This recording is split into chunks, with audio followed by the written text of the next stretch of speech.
রাষ্ট্রপতি পদত্যাগ করার পরে এনসিপির ছেলেপেলে তো এই যে কটা গালি দিছে না, এই সব কটারই রাষ্ট্রপতির সাথে ছবি আছে। ঈদের মধ্যে দাওয়াত দিছিল, 2 ঈদে আমি গেছিলাম দাওয়াতে। কি জোরে জাপটায় ধরছে, ছবিও আছে আমার কাছে। এখন ছবিগুলো যদি মানে দিয়ে দেই সোশ্যাল মিডিয়ায় কেমন লাগবে?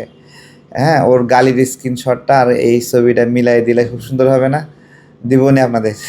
তারপরে আরও কয়েকটা সংগঠনে আছে, দেখলাম যে রাষ্ট্রপতিকে কইসা গালি দিচ্ছে। গালির কোনো আগামাথা নাই এবং খারাপ কথা বলে নাখাস্তা ভাষায় গালি দিচ্ছে।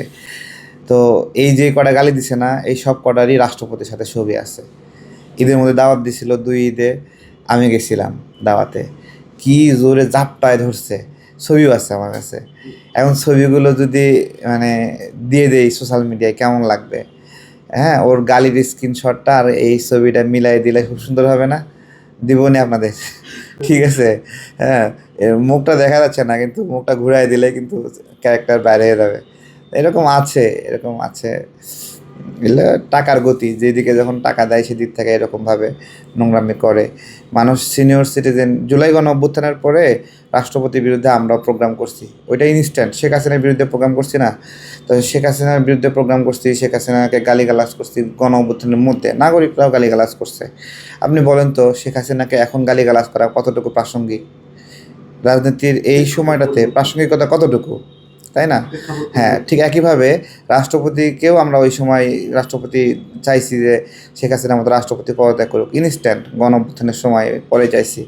সেই সময়টাতে উনি পদত্যাগ করেননি, কিন্তু এর পরবর্তী সময়ে উনি রাষ্ট্রের প্রতি দায়িত্ব সঠিকভাবে পালন করছেন কি করেননি, রাষ্ট্রকে সহযোগিতা করেছেন কি করেননি, এই বিবেচনাগুলো আসলে তার একটা কর্মফল আছে। ডক্টর ইউনূস সুযোগ পায় যেরকম মানে খায়দাই শুরু করছিল, হাতাহাতি শুরু করছে। হ্যাঁ, এটা লাগবে ওটা লাগবে।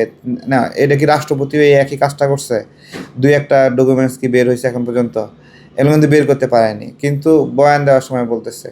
হ্যাঁ, রাষ্ট্রপতি জুলাই গণ-অভ্যুত্থানের পরে যে সততাপূর্ণ জীবনযাপন করেছেন, ওই সততাপূর্ণ জীবনযাপন এই সার্জিস হাসনাত, এই যে নাহিদ উপদেষ্টা হয়েছিল, ডক্টর ইউনূস উপদেষ্টা হয়েছে, আসিফ নজরুল উপদেষ্টা হয়েছে, কে ধরে রাখতে পারছে বলেন? ধরে রাখতে পারেনি। সুতরাং আসলে এটা একটা মানে মানে বুদ্ধিভিত্তিক মানে জায়গা, যে সময় চাহিদা বোঝা, যে কোন সময় কি চাইতে হবে। আপনি অভ্যুদয় হই করে মানে রাষ্ট্রপতির বিরুদ্ধে বক্তব্য দিয়ে আপনি কি করবেন, তাই না? আপনি কি কি অন্যায় প্রমাণ করতে চান, সেগুলো প্রমাণ করেন। ছাড়াই কিছু একটা দীর্ঘদিন থাকবে, তাদের ইচ্ছা আকাঙ্ক্ষা ব্যাপকভাবে ছিল। এই জায়গায় 2টা শক্তির কারণে এরা পারেনি, 2টা জায়গায় রাজি করতে পারেনি। একটা রাষ্ট্রপতিকে রাজি করাতে পারেনি, আর একটা সেনাবাহিনীকে রাজি করাতে পারে নাই।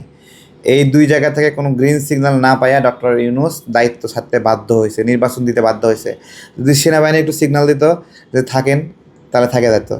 এছাড়া তারা কম এতভাবে চেষ্টা করছে, তদবির করছে, 10 বছর ক্ষমতা থাকতে চায়, তাদের আকাঙ্ক্ষা 5 বছর থাকতে চায়, কি চেষ্টা না করছে, কিন্তু পারে নাই। ওই জায়গাতেই রাষ্ট্রপতির উপর এদের ক্ষোভ, যে তার জন্য পারে নাই।